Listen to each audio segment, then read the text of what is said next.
The teens are halfway through their week in Alabama. The whole experience is proving more challenging than Mark expected.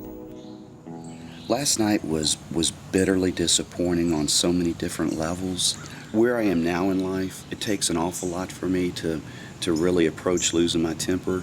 There was a time in the past where it didn't take much at all, but I've worked hard on that, and it really does. It takes a whole lot now. Ross and Naomi weren't on my mind this morning. It was their parents that were. As frustrating as it was for me, I realized that if I had to endure that day after day after day, I'm not so sure I wouldn't grab the white flag and start waving it as well. After a good night's sleep, Naomi has had a chance to reflect on the events of yesterday. I really shouldn't have taken it, because it was a big deal to him. Like, he got really upset about it, really upset. I just didn't really think of the consequences. It affected everyone, and it was a bit selfish, really. I shouldn't have done it. The teenager's behaviour last night has led Mark to take action. What we've decided to do with them today is we've decided to separate Ross and Naomi. I think we've come to the full realization that they have partnered up, and we certainly want them to be friends and to enjoy each other's company. But to their detriment, no. And that's what it's become. You're going to spend some time at the shelter with Melvin, and Naomi's going to help me here. And I know that may be something that you're not looking forward to, but life sometimes is just not always doing what we want to do. I feel so sick. They're making me feel ill. They don't understand. I'm emotionally drained out. I'm physically fucking tired. I feel so ill.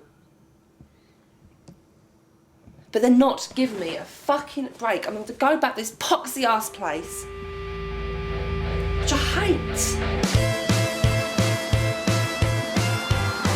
Not used to being told what to do, Ross decides to walk off. Ross, I know you can hear me. Once again, you got to think about what you're doing to somebody else. I've got to come find you. I'm dressed up, ready to go to work. It's burning up out here. So don't just run away without permission. That's just not the way it works. That way. You can't walk that way. We got to go. So let's walk this way. I know you want some free time. Well, what are some coping skills you can do? I feel like probably this is what he does at home, and his parents have to deal with that. With the, anything that's not suitable to him is met with a fit or an escape or, cursing or whatever the case may be.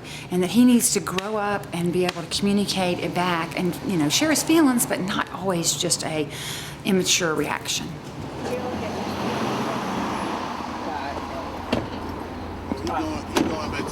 I'm back. Okay. Back at the house, Naomi finally begins to open up to Mark. Well, I said sorry last night, but I didn't really... I did mean it, but I didn't really mean it, and now I'm saying sorry, and I sincerely mean it, like, I'm sorry. Obviously, I got very passionate last night, and I got passionate because I care. Mm-hmm. I hope I didn't come across as being passionate because I stopped caring. No. I appreciate you. I appreciate you, too. Well, thank you. Can I give you a hug? Yeah. Is that okay? Yeah. You're so sweet.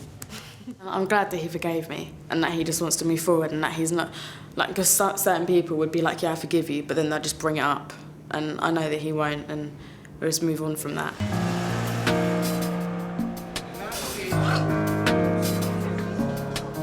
At the homeless shelter, rather than throw a fit, Ross has knuckled down.